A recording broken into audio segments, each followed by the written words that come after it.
At the end of the 7th century, the ancient world was changing. An empire was moving west, across Egypt, across Libya, and toward the mountains of North Africa. Kingdoms had fallen before it. Armies had disappeared. But here, among the mountains and plains of the Maghreb, resistance gathered around an extraordinary leader. Not a Roman emperor, not a Byzantine general, not a king, a woman. Her name was Dihya. Her enemies would remember her by another name, Al-Kahina, the prophetess.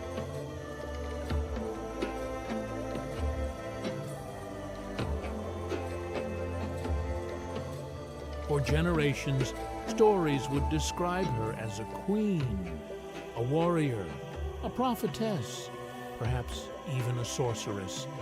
But behind those legends was a real struggle that helped decide the future of North Africa.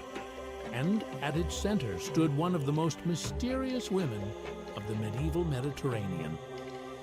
Title appears, Dihya, Queen of North Africa.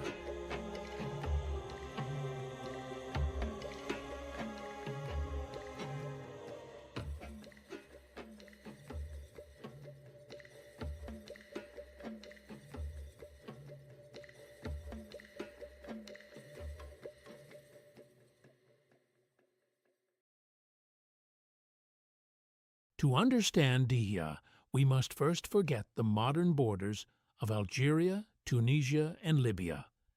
The North Africa of her lifetime was a mosaic.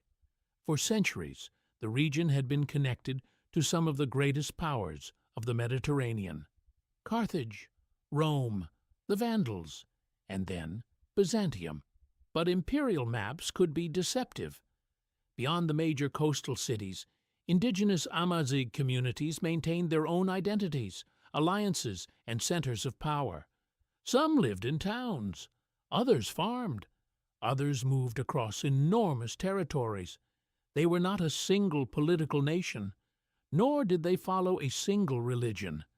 Christianity had spread widely across Roman North Africa. Older traditions survived. Jewish communities were also present, and political loyalties could change from one valley to another. And now another power was approaching.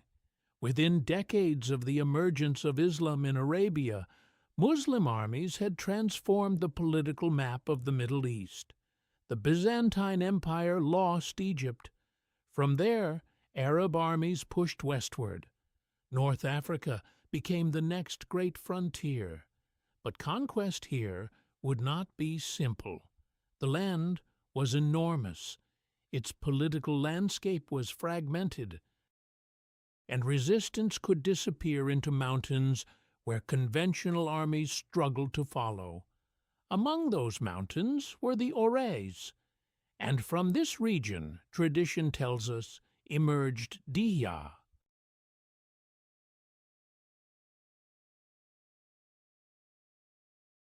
There is something unusual about telling Dihya's story.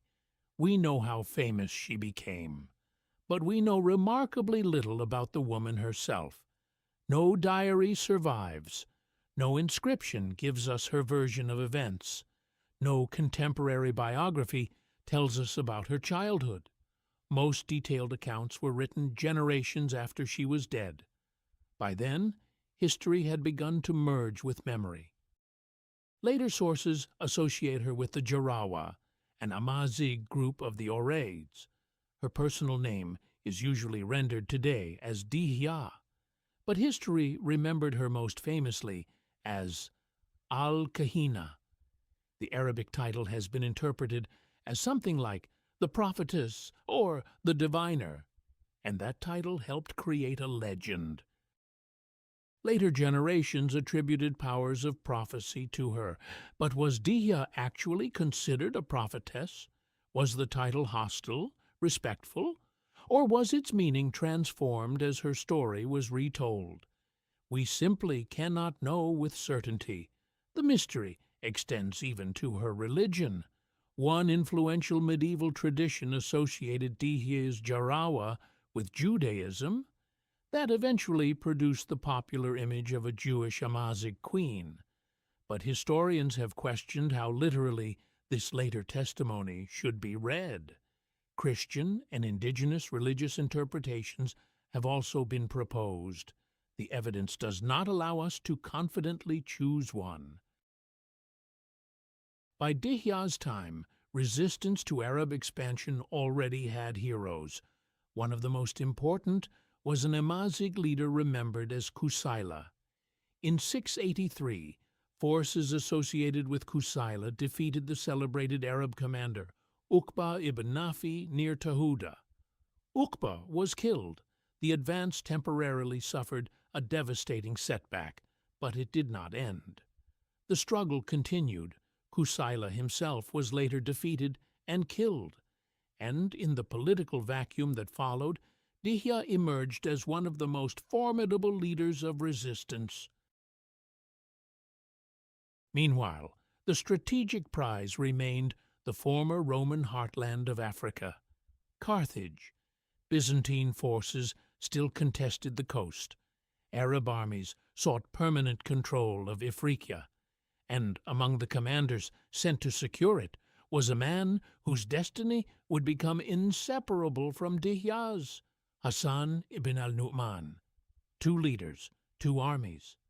And behind their confrontation, something much larger, the struggle over who would dominate North Africa.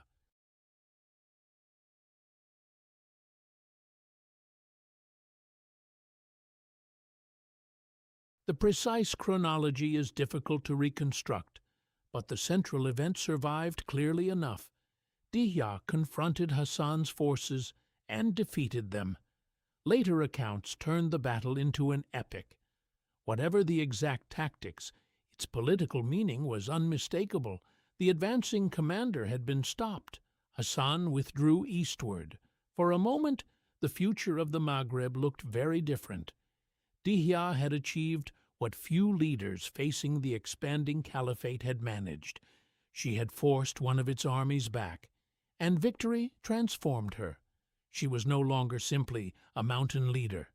She became the central figure around whom resistance could gather. But winning a battle and winning a war are two different things. Hassan was still alive, his army had survived, and beyond North Africa stood a state capable of supplying men, weapons, and money. Dihya had won time. The question was what she would do with it. Here, Dihya's story enters one of its most controversial chapters. Later, chroniclers claimed that she understood why the invaders wanted North Africa, its cities, its agriculture, its wealth. So, according to the story, she made a terrible calculation. If there was nothing valuable left to conquer, perhaps the enemy would stop coming. It is a powerful story. It may also be greatly exaggerated. The famous scorched earth policy comes to us through later historical traditions, and historians have questioned both its scale and its reliability. Did Dihya really devastate enormous areas? Was destruction caused by years of warfare later attributed to her? Or was a limited military strategy expanded by storytellers into something far greater? We cannot say with certainty. What matters is how later historians use the story. They claimed that destruction alienated farmers and townspeople whose livelihoods depended on the land. If true, Dihya's strategy may have weakened the very coalition she needed to survive. If untrue, the story still tells us something important. The woman remembered as the great defender of North Africa was also transformed by later writers into the architect of her own defeat. Dihya had driven Hassan away, but she had not destroyed him. Eventually he returned. This time the balance was different. His forces had been reinforced, and Dihya's position appears to have weakened. Later stories introduce betrayal, defection, secret messages, even an Arab captive adopted by Dihya who supposedly communicated her plans to Hassan. These details belong to the increasingly elaborate tradition surrounding her final years. What we can say more safely is simpler. Hassan returned. Dihya could not reproduce her earlier success, and the final confrontation approached. Legends claim she knew she would lose. Some traditions say she could have escaped. Others say she refused. Again, we cannot hear Dihya's own voice. But every version of the story agrees on one thing. She did not simply disappear, she fought. Dihya's defeat did not mean that the Amazigh disappeared. Quite the opposite. The political and religious transformation that followed was more complicated than a simple story of conquerors and conquered. Over time, large numbers of Amazigh embraced Islam. Amazigh soldiers entered Muslim armies. Within only a few years, those armies would cross the narrow sea separating Africa from Europe. In 711, forces under Tariq ibn Ziyad crossed into Iberia. Many of the soldiers involved in the conquest of Al-Andalus were Amazigh. The people who had fiercely resisted the eastward armies were becoming participants in a new political and religious world. North Africa was changing. Languages would interact. Populations would mix. New dynasties would emerge. Islam would become central to the history of the Maghreb. But Amazigh identity did not vanish, and neither did the memory of Dihya. The date of Dihya's final defeat is disputed. Different reconstructions place it around the turn of the 8th century, with dates including 702 and 704 or 705. Even the geography of her final moments became part of the legend. But somewhere in this final phase of Hassan's campaign, Dihya's resistance collapsed. Later accounts offer several endings. In one, she dies fighting. In another, she is captured and executed. Another tradition says she took poison rather than become a prisoner. And one famous memory places her death near a well remembered as Dihya Al-Kahina, the Well of the Kahina.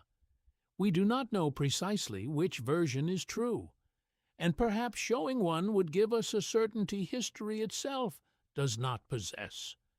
What we know is that Dihya did not survive the final campaign. The woman who had once driven Hassan's army east was dead. Her resistance was broken, but her story was only beginning. More than 13 centuries later, Dihya remains with us, but not everyone remembers the same woman. To some, she is an Amazigh heroine. To others, a symbol of Algeria and the wider Maghreb. She has been remembered as a warrior queen, a Jewish queen, a pagan prophetess, a defender of her homeland, a feminist icon, a symbol of resistance. Each generation has found something different in her, and that creates a problem. The more powerful the legend becomes, the harder it is to see the historical woman behind it. Later writers gave Dihya speeches she may never have spoken, motives we cannot verify.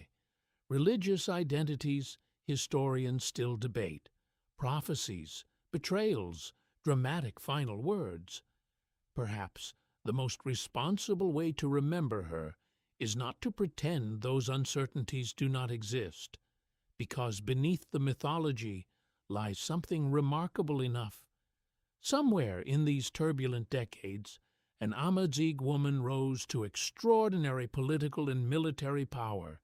She commanded warriors. She confronted one of the major armies pushing west across North Africa. She defeated its commander and forced him to retreat. And when that commander returned, she resisted again. She lost the final battle, she lost her kingdom, and she lost her life. But history produced a strange reversal. The victorious generals became names in chronicles. The defeated queen became a legend. Empires record their victories. People remember their resistance. We may never know exactly what Dihya believed. We may never know every land she ruled. We may never know the words she spoke before her final battle. We cannot even say with certainty exactly how she died, but perhaps that uncertainty explains why her story survived between history and legend, between the Mediterranean and the Sahara, between an old North Africa and the new world emerging around it, stands the memory of a queen, Dihya Al-Kahina, the Queen of North Africa.